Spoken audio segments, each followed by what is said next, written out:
wa'tasimu bihablillahi jami'an wa la tafarraqu. Allah memberitahu bergabung, bersatu, lakukan kebaikan, jangan berpecah belah. Kata Allah Subhanahu wa taala, "Lau anfaqta ma fil ardi jami'an ma allafat baina qulubihim walakin Allah allafa bainahum innahu azizun hakim." Kata Allah Subhanahu wa taala.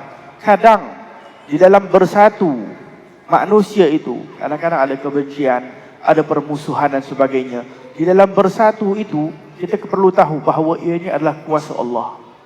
Kita mengambil sebab, ya, yang atur majlis, panggil orang dan sebagainya, tetapi yang akan menyatukan hati Allah Subhanahu wa taala.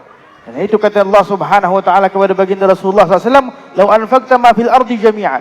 Ada orang-orang yang zaman sekarang mungkin masyarakat ke kerajaan ke itu ke ini ke keluarkan uang, harta, benda nak menyatukan masyarakat, nak menyatukan manusia.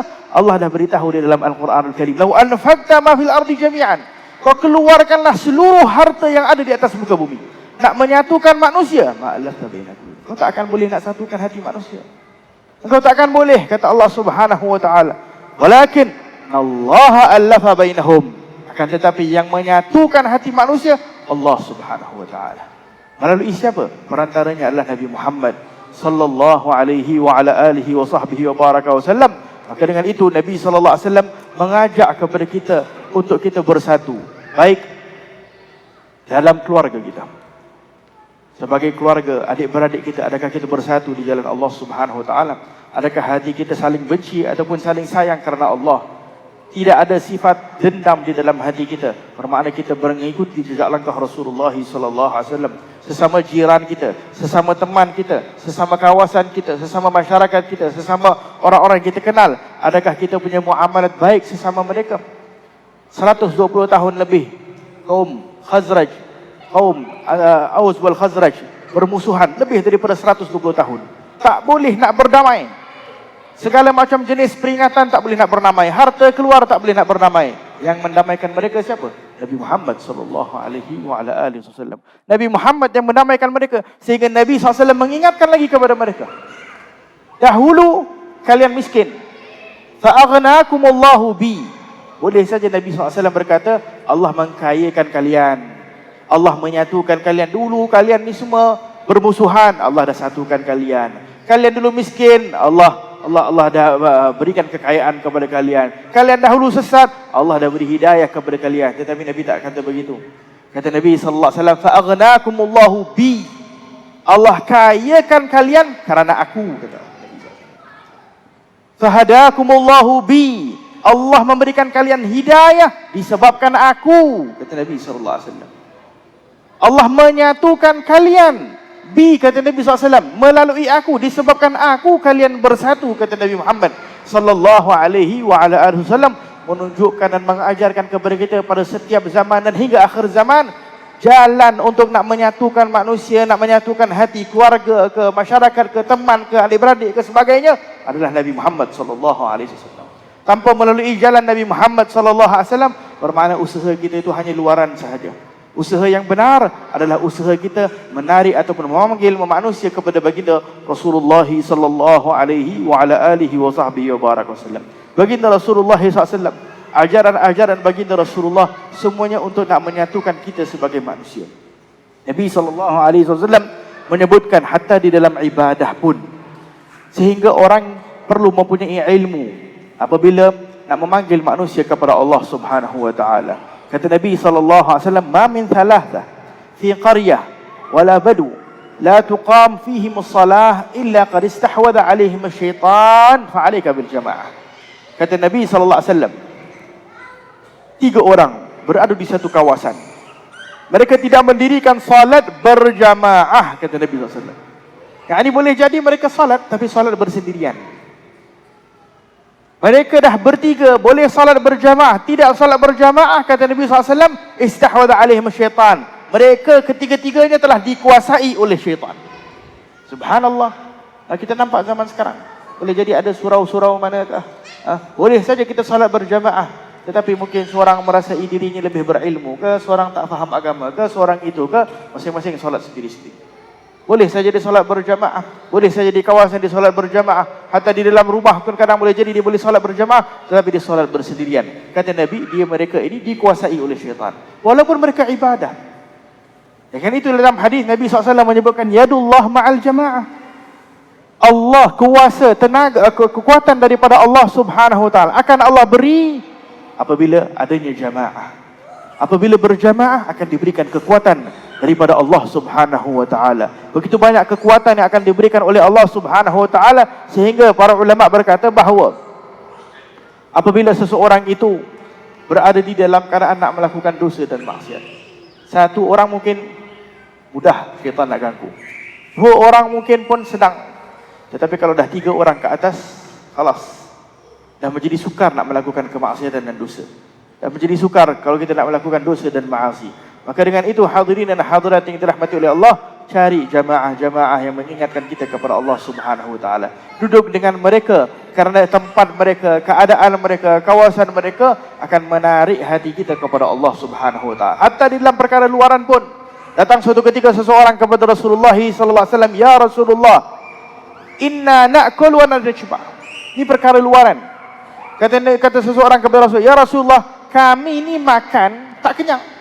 Kata Rasulullah, kami ini makan tak kenyang. Kata mereka kepada Rasulullah. Kata Nabi SAW, faqala fala'allakum ta'kulun mutafarriqin. Boleh jadi kalian makan bersendirian kot, sendiri-sendiri, kata Nabi SAW. Naam, kata mereka. Kata Rasulullah SAW, fajtami'u ala ta'amikum. Berkumpullah di dalam saat kau makan bersama-sama. Wadhkuru smallah alaih yubarik lakum fi. Berkumpul, makan sekali, baca bismillah, Allah berkati. Makanan yang untuk dua orang cukup untuk tiga orang. Makanan tiga orang cukup untuk empat orang. Makanan empat orang cukup untuk 8 orang. Itu kata hadis Nabi sallallahu alaihi wa ala alihi wa sahbihi wa baraka wasallam. Maka dengan itu hadirin dan hadirat yang dirahmati oleh Allah Subhanahu wa taala, zaman sekarang ini adalah merupakan zaman fitnah, ingin menarik kita untuk keluar daripada jamaah. Makan sendiri-sendiri, fikir diri sendiri. Yang penting di kehidupan aku. Ini bukan ajaran baginda Rasulullah sallallahu alaihi wasallam. Ajaran baginda Rasulullah kena sentiasa fikir tentang orang lain. Tidak dinamakan orang yang beriman, dia tidur di dalam keadaan dia kenyang, jirannya berada di dalam keadaan lapar. Ini bukan orang beriman, kata baginda Rasulullah SAW. Khairun nas, sebaik-baik manusia, anfa'uhum linnas, yang paling banyak memberikan manfaat kepada orang lain. Maka dengan itu hadirin dan hadirat yang dirahmati oleh Allah, kita mampu memberi manfaat kepada orang lain. Kita mampu menolong orang lain. Kita mampu untuk membantu orang lain. Akan tetapi persoalannya, setiap kali kita bantu, setiap kali kita berikan manfaat kepada orang lain, persoalannya kepada kita, adakah kita ikhlas ataupun tidak. Kalau kita tak ikhlas, maka rugilah hadirin dan hadirat. Orang kafir pun mungkin buat juga charity, bantu sana, bantu sini dan sebagainya. Tetapi apa yang akan mereka dapat di sisi Allah? Tak dapat apa-apa, kosong. Mereka akan dapat dunia mungkin, tetapi akhirat tak dapat apa-apa. Karena apa? Mereka lakukan karena apa? Karena kemanusiaan dan bukan karena Allah Subhanahu wa taala. Kalau lakukan karena Allah Subhanahu wa taala, maka nescaya akan dapat segala pahala di sisi Allah Subhanahu wa taala. Maka dengan itu datang dalam hadis nanti kelak di akhirat, ya Allah, aku dah berikan sana bantuan, aku dah berikan sini bantuan, dah menolong sana dan menolong sini. Kata Allah Subhanahu wa taala, kadzabta ya abdi. Kau dusta wahai hamba-Ku. Bukankah engkau nak bagi sana sini supaya apa? Supaya orang panggil engkau ni pemurah. Kau dah dapatkan di dunia. Kau dah dapat pujian tersebut di dunia. Dah cukuplah, apalagi dah nak di sisi Allah Subhanahu wa taala. Maka dengan itu hadirin dan hadirat yang dirahmati oleh Allah Subhanahu wa taala, berjamaah akan menguatkan keikhlasan kita kepada Allah Subhanahu wa taala. Maka dengan itu, apa sahaja kita boleh melakukan berjamaah, kita lakukan berjamaah. Di dalam rumah perlu salat berjamaah. Kalau tak mampu, kalau ada, hatta orang-orang salihin dahulu berkata, kalau boleh lelaki dianjurkan salat berjamaah di masjid.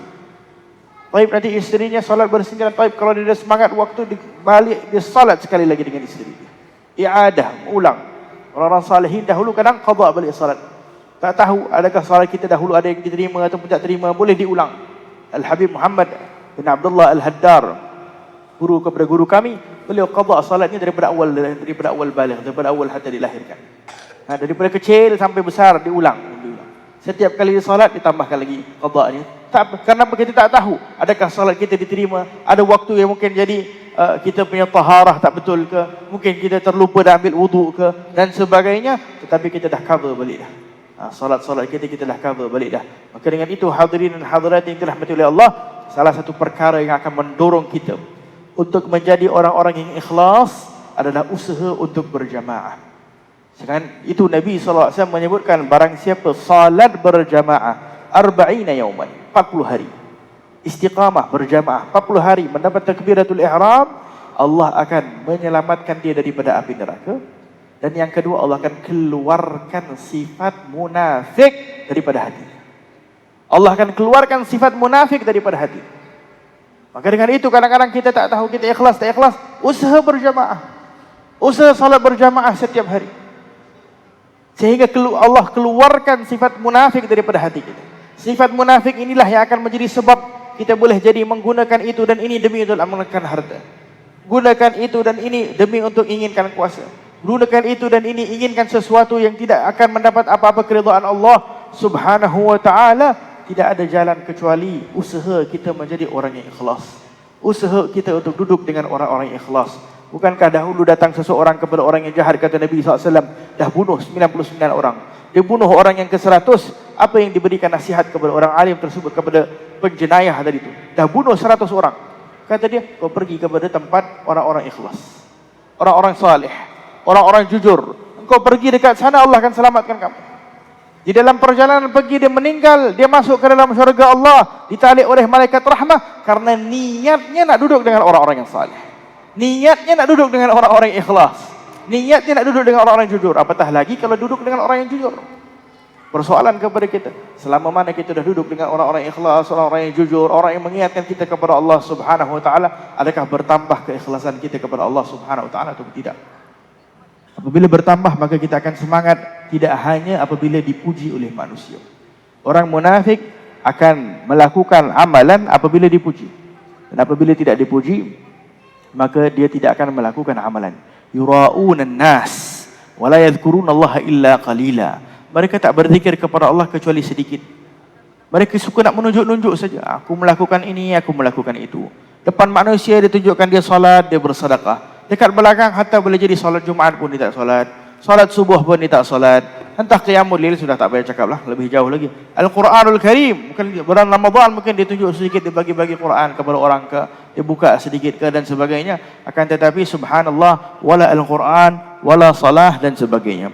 Maka dengan itu hadirin dan hadirat yang dirahmati oleh Allah Subhanahu wa ta'ala, perkara yang pertama yang akan mendorong kita untuk keikhlasan adalah ke arah sentiasa duduk berjamaah. Peringatan yang kedua ingin saya sampaikan kepada diri saya dan juga hadirin dan hadirat yang dirahmati oleh Allah Subhanahu wa ta'ala.